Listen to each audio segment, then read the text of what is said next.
Delhi police जहां एक तरफ दिल्ली की सुरक्षा में दिन रात तैनात रहती है, वहीं दूसरी तरफ थाना स्तर पर अलग अलग तरह से आम लोगों की सेवा में काम करती नजर आ रही है। सर्दी के मौसम में बुजुर्गों व महिलाओं के सेहत का खास ख्याल रखते हुए व हार्ट अटैक तथा हड्डी की समस्याओं से लोगों को राहत दिलाने के लिए थाना सब्जी मंडी में ऐतिहासिक महत्व का मेगा हेल्थ कैंप का आयोजन किया गया, जहां पर बड़ी संख्या में महिलाओं, बुजुर्गों और अन्य आरडब्ल्यूए लोगों ने गर्मजोशी से हिस्सा लिया। दिल, कैंसर, हड्डी, मनोचिकित्सा के वरिष्ठ डॉक्टर व मधुमेह व आहार के विशेषज्ञ इस कैंप में शामिल हुए। आम लोगों का ब्लड शुगर, ईसीजी व लिपिड प्रोफाइल टेस्ट मुफ्त में किया गया व अलग अलग बीमारियों के बारे में लोगों को विस्तार से बताया गया।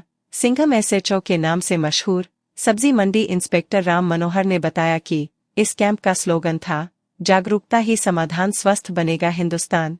एसएचओ ने मीडिया को बताया कि दिल्ली पुलिस का लक्ष्य है शांति, सेवा और न्याय। इसी ध्येय को आगे बढ़ाते हुए मेगा लेवल पर मेडिकल कैंप का आयोजन किया गया, ताकि ज्यादा से ज्यादा लोगों को स्वास्थ्य लाभ दिलाया जा सके।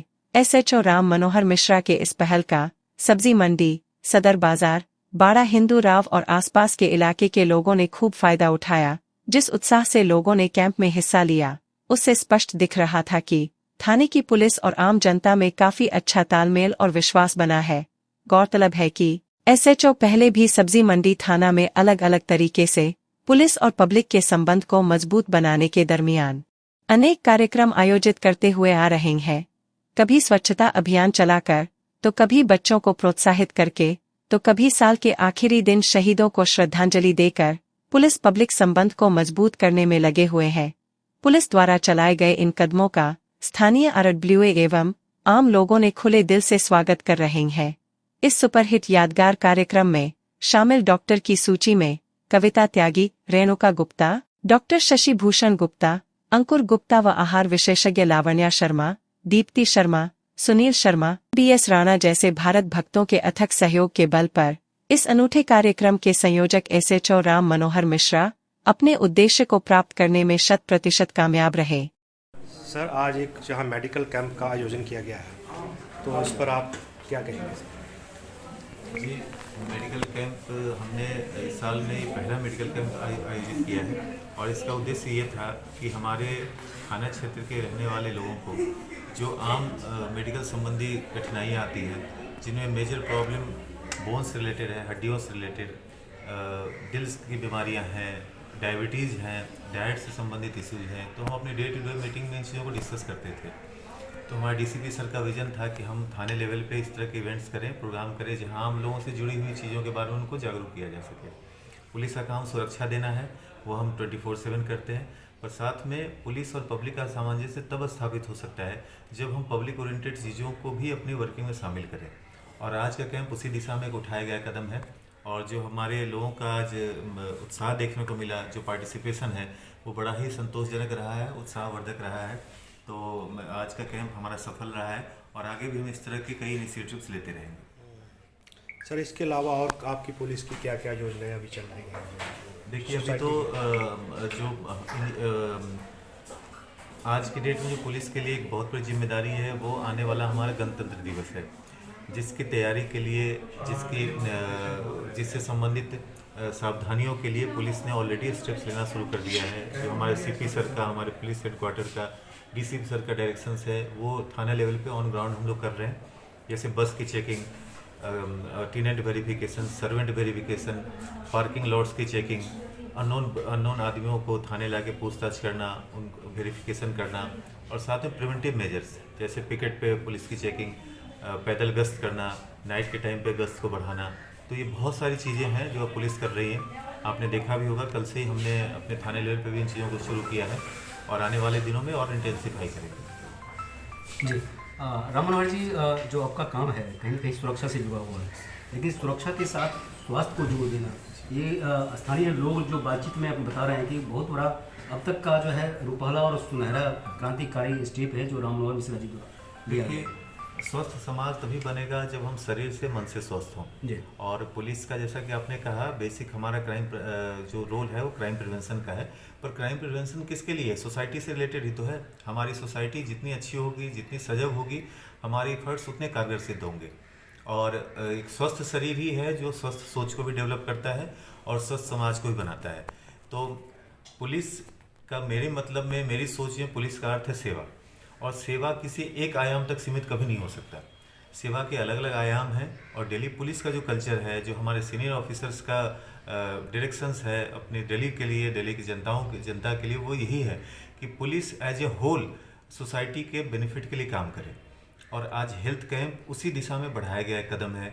जैसे पीछे हमने सीनियर सिटीजन्स के लिए एक प्रोग्राम रखा था, जहां हमने उनको बुलाया, उनका एक्टिव पार्टिसिपेशन रहा। हमने म्यूजिक के जरिए उनमें खुशी का माहौल पैदा करने की कोशिश की, के बीच एक आइडियल रिलेशनशिप को डेवलप करें। पुलिस अधिकारी स्थानीय लेवल पे SHO कहते हैं कि हमारे पास समय नहीं है, समय अभाव है घर परिवार फैमिली के लिए और यहाँ भी, लेकिन आप जो है घर परिवार और साथ साथ यहाँ के और पुलिस पब्लिक रिलेशन को डेवलप करने में लगे हैं। बिल्कुल सही कहा आपने। पुलिस की जिम्मेदारियाँ कई गुना हैं और कई तरह की हैं, इसलिए समय जरूर कम पड़ता है। पर मेरा मानना है कि अगर आप अपने जॉब से प्यार करते हैं तो आप उसमें हर चीज़ के लिए टाइम निकाल लेते हैं, जो एक बहुत बड़ा फैक्टर है कि हम फैमिली को उतना टाइम नहीं दे पाते, सच्चाई है। पर जब आपके अंदर बीइंग SHO एक सेवा की भावना आएगी कि आपको यहाँ आपके सीनियर ऑफिसर्स ने एक मौका दिया है सोसाइटी के लिए काम करने का, तो आप सारी बाकी चीज़ें भूल जाएंगे। मैं भी अपनी इस पोस्ट से जुड़ी जितनी जिम्मेदारियाँ हैं जो लॉ एंड ऑर्डर से रिलेटेड है, वो 200% निभाता हूँ और निभाते हुए ही ये काम करता हूँ। और मेरा अटल विश्वास है कि अगर पब्लिक आपके साथ है तो आपके एफर्ट्स कई गुना बढ़ जाते हैं। मैं एक छोटा सा एग्जांपल आपसे शेयर करता हूँ कि पेट्रोलिंग के दौरान हम लोगों से इंटरेक्शन करते हैं, अपना नंबर भी शेयर करते हैं, और मुझे पिछले 7 महीने का एक्सपीरियंस है कि जिस क्राइम को लेके शायद पुलिस तक सूचना न पहुँचती, वह मुझे पहुँचने लगी है। लोग PCR कॉल नहीं करते हैं, मुझे मेरे मोबाइल पे मैसेज कर देते हैं कि सर यहाँ गली मोहल्ले में 4 लड़के हैं, शराब पी रहे हैं, या लड़कों का झुंड है, या कुछ सस्पिशियस से आदमी दिख रहे हैं। तो हमारी पुलिसिंग कितनी आसान हो जाती है। हमें थाने में 100 आदमी रख के जो हम काम करेंगे, वो हम 10 आदमी से कर सकते हैं अगर पब्लिक हमसे जुड़ गई है। अगर पब्लिक हमारी आँख नाक कान बन के वर्क करती है तो पुलिस का काम बहुत अच्छा हो सकता है, बहुत इफेक्टिव हो सकता है। लोगों का कहना है कि यह थाना क्षेत्र का सौभाग्य है कि आज़ादी से पहले का है, लेकिन ये सौभाग्य हमें नहीं मिला कि राम मनोहर मिश्रा जैसे SHO मिले। तो इसको आप किस तरह से देखिए? अगर पब्लिक अप्रिशिएट करती है तो मेरे लिए बड़ी सेटिस्फेक्शन की बात है, और मुझे फ़ख्र महसूस होगा कि मेरे सीनियर से मुझे जो जिम्मेदारी दी मैं उसको निभा पा रहा हूँ। मेरे लिए एज ए इंडिविजुअल ये बड़ी खुशी की बात थी कि मैं जब यहाँ मेरी पोस्टिंग हुई, मैंने इस थाने के बारे में जब जनरल नॉलेज डेवलप किया तो मुझे पता चला कि ये अंग्रेज़ों के टाइम का बना हुआ पहला थाना है। 1861 में 18 अक्टूबर को ये थाना बना था, दिल्ली का फर्स्ट पुलिस स्टेशन है। और मैंने उस ओकेजन को सेलिब्रेट करने के लिए यहाँ एक प्रोग्राम रखा था जिसमें आप सबने पार्टिसिपेट किया था, और हमने थाने का 162वां जन्मदिन मनाया था, जो शायद अपने आप में पहला इवेंट होगा। हमने 162 केक बनवाए, पब्लिक ने इतने उत्साह से उसमें पार्टिसिपेट किया, और वो केक पब्लिक में ऐसी लूट मची कि थाने के स्टाफ को नहीं मिला। और हमारे DCP सर आए थे, सर का ब्लेसिंग्स मिला हम सबको, और वो भी एक बहुत बड़ा अच्छा ओकेजन था पब्लिक से जुड़ने का। नमस्कार। अभी देख पा रहे हैं कि जो हलचल है वो कहीं न कहीं जागरूकता को लेकर है, और सभी देश काल परिस्थितियों के अनुसार जागरूक हो रहे हैं। और उसी मिशन में कहते हैं कि धरती का भगवान, पिछले 3 साल का जो समय रहा वैश्विक कोरोना, उसमें डॉक्टरों ने बता दिया कि अगर सचमुच में धरती का भगवान कोई है और जो मानवता की रक्षा कर सकता है, और उस कड़ी में राम मनोहर मिश्रा जी ने एक छोटा सा प्रयास किया है। और उस कड़ी में स्त्री रोगों में तो कई रोग हैं, लेकिन कैंसर से जुड़ा जब बात आते हैं तो कहीं न कहीं आवाज़ नहीं निकलती है। मैं क्या बोलूँ, कैसे बोलूँ, सुन के ही इतनी घबराहट हो जाती है मीडिया को। तो आप सोचिए जिनको हो जाता होगा उनको कितनी परेशानी होगी। तो डायरेक्ट चलते हैं, क्या प्रिकॉशन रख सकते हैं, और ख़ास करके महिला शक्ति का तो कहीं न कहीं मायने रखता है कि घर परिवार समाज और देश के लिए महिला शक्ति का स्वस्थ होना मायने रखता है। तो हम डायरेक्ट चलते हैं और समझने की कोशिश करते हैं कि कैसे और किस तरह से कैंसर जैसे भयावह रोग को काबू किया जा सकता है। जी नमस्कार जी, अपना परिचय दीजिए। नमस्कार, मेरा नाम डॉक्टर रेणुका गुप्ता है। मैं बेसिकली स्त्री कैंसर रोग विशेषज्ञ। आप कहाँ से हैं मैडम? मैं एग्जिन इंटरनेशनल हॉस्पिटल और सेकंड न्यू हॉस्पिटल में कार्यरत हूँ। पहले मैंने एक्शन कैंसर हॉस्पिटल में जी। बेसिकली फीमेल में कैंसर बहुत ही कॉमन कैंसर है। आप सभी जानते हो कि ब्रेस्ट कैंसर बहुत ही कॉमन सा कैंसर है, और आजकल इंडिया ही नहीं वर्ल्ड वाइड सबसे कॉमन कैंसर हम ब्रेस्ट कैंसर को ही मानते हैं। बट अगर हम देखा जाए तो ब्रेस्ट कैंसर सबसे कॉमन हो गया है, पर हम इसे बहुत टाइमली डिटेक्ट भी कर सकते हैं और ट्रीट भी कर सकते हैं जी ना। लोगों में आम रेणुका जी, मीडिया की जिज्ञासा है कि वो समझना चाह रहे हैं कि वो पहले आइडेंटिटी कैसे करें, आइडेंटिटी दैट इज इसके लिए ब्रेस्ट कैंसर के प्रिवेंशन के लिए सबसे इम्पॉर्टेंट होता है अपनी ही अवेयरनेस होना ना, ठीक है। जब तक आप अवेयर नहीं होंगे आप जान ही नहीं पाएंगे कि आपको प्रॉब्लम क्या है। तो इसके लिए सबसे इम्पॉर्टेंट होता है सेल्फ ब्रेस्ट एग्जामिनेशन, ठीक है। अगर आप हर महीने अपने पीरियड्स खत्म होने के बाद अपने ही ब्रेस्ट को प्रॉपर एग्जामिन करें, अपने शीशे के सामने अपने ब्रेस्ट में देखें कोई साइज़ में चेंज तो नहीं आ रहा, कोई शेप में चेंज तो नहीं आ रहा, उसका कोई रंग नहीं बदल गया, निपल के कलर में चेंज नहीं आ रहा, उससे कोई पानी या खून तो नहीं जा रहा है, या फिर निपल अंदर की तरफ तो नहीं चला गया, ये रूटीन से आपको देखना है। फिर उसके बाद अपने ब्रेस्ट को एग्जामिन करना है, या तो आप क्लॉकवाइज करेंगे या एंटी क्लॉकवाइज करेंगे, जैसे भी करेंगे पूरे ब्रेस्ट को प्रॉपर्ली एग्जामिन करेंगे कि कहीं कोई गांठ तो नहीं आ रही। फिर लास्ट में दबा के देखेंगे कहीं कोई हमें दूध या पानी या खून तो नहीं जा रहा निपल से। तो ये सबसे पहला साइन होता है जो इंसान खुद ही बेसिकली, ना कि फीमेल्स ना मेल में भी ब्रेस्ट कैंसर हो सकता है, तो ये सबसे पहला साइन उन्हीं को पता लगता है। तब हम यूजुअली डॉक्टर को दिखाने जाते हैं। अगर आपको कोई भी एब्नॉर्मलिटी महसूस होती है तो आपको तुरंत अपने नज़दीकी चिकित्सक से मिलें। अगर ऑन्कोलॉजिस्ट ना भी हो तो किसी फिजिशियन से भी मिलेंगे, तो वो भी आपके बेसिक टेस्ट करा देंगे। आज का विषय और आपका विषय और मीडिया का विषय कहीं न कहीं ये है कि जन जागरूकता। तो आपने बता दिया, बहुत सारी ऐसी जानकारी दी जो मायने रखता है। अब हमें ये बताइए कि हम शुरुआती दौर में कैसे किस तरह का ध्यान रखें कि वहाँ उस तरह की नौबत ही ना आए।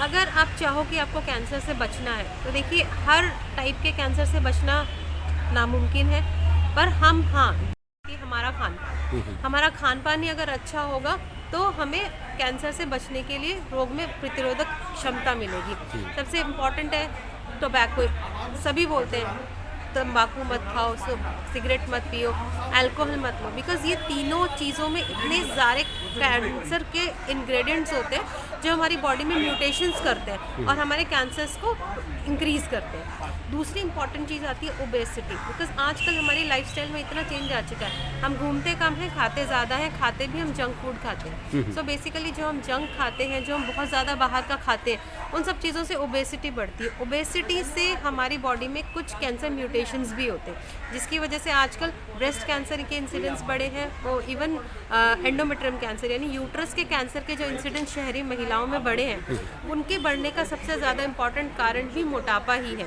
जिसकी वजह से हमारे बॉडी में हार्मोन्स का इम्बैलेंस होता है। हार्मोन्स के इम्बैलेंस से हमें यूट्रस के कैंसर होते हैं। तीसरी चीज़ होती है हमारा स्क्रीनिंग हम नहीं कराते, हम लोगों को अवेयरनेस नहीं है। अगर हम बाहर के देशों में जाएँ तो उनके प्रॉपर स्क्रीनिंग प्रोटोकॉल्स हैं, जैसे वो हर 3 साल में महिला को पूरी तरह चेकअप करते हैं, हर इंसान का पूरा चेकअप होता है, जिससे कैंसर का टाइमली डिटेक्शन होता है। पर हमारे इंडिया में हम लोग अवेयर नहीं है because of population. Government Renuka ji के पास बहुत कुछ है, हम इनसे मिलेंगे स्पेशली, और बहुत कुछ महिला शक्ति के लिए, महिला शक्ति की जो मुस्कान है और उनकी जो खुशहाली है, उनका जो स्वस्थ जीवन है, वो कहीं एक व्यक्ति नहीं, घर नहीं, परिवार नहीं, समाज नहीं, पूरे देश के लिए मायने रखता है। तो रेणुका जी के खजाने में, तरकश में बहुत कुछ है। फिलहाल हम चलते चलते आपसे ये समझना चाहेंगे कि आज जो आमंत्रित किया, जो प्यार सम्मान मिला SHO राम मनोहर मिश्रा जी का, उनके लिए क्या कहना चाहेंगे कि इस तरह से अन्य थानों में भी इस तरह का कोऑर्डिनेशन होना चाहिए ताकि एक बेहतर दिल्ली, बेहतर भारत। जी ज़रूर, राम जी की ये बहुत अच्छी पहल है और ये होनी चाहिए। ये हर इंसान की एक पहल होनी चाहिए, जिसके पास पावर है वो एटलीस्ट अपने सब ऑर्डिनेट्स का ध्यान रखते हुए इस तरीके की पहल करते रहें, ताकि लोग इसका ज़्यादा से ज़्यादा फ़ायदा उठाएं। नई दिल्ली से विजय विद्रोही की रिपोर्ट देखते रहिए आपका अपना चैनल आंचलिक खबरें, अपनों की खबर आप तक।